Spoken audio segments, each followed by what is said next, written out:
Hello friends, তো আজকে Sunday special lunch নিয়ে তোমাদের সাথে চলে আসলাম। তো সানডে স্পেশাল লাঞ্চের মেনুতে আছে, প্রথমে দেখলে রসুন দিয়ে পালং শাক, আর এখানে আছে রুই মাছের ঝোল, যেটা আমি করেছি পটল, আলু আর টমেটো আর জিরে গুঁড়ো দিয়ে, স্পেশালি আমার ছেলের জন্য।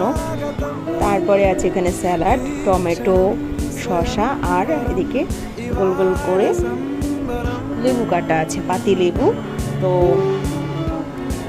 আর এখানে রয়েছে সানডে স্পেশাল চিকেন, যেটা কিনা আমি দই দিয়ে বানিয়েছি। তো দেখতেই পাচ্ছ কতটা সুন্দর হয়েছে। আর এই চিকেনের স্পেশালিটি হলো আমি লাস্টে কাঁচা পেঁয়াজ অ্যাড করেছি, যার জন্য খেতে আরও টেস্টি হয়েছিল। আর সবার শেষে পাতে রয়েছে ব্যাট পাঁপড়, যেটা কিনা আমার খুবই ভালো লাগে। তবে হ্যাঁ, আমি চাটনিটা মিস করছি, আমি যদি একটু চাটনি বানাতাম আরও ভালো হতো। তো ভিডিওটা কেমন লাগলো অবশ্যই সবাই জানিও।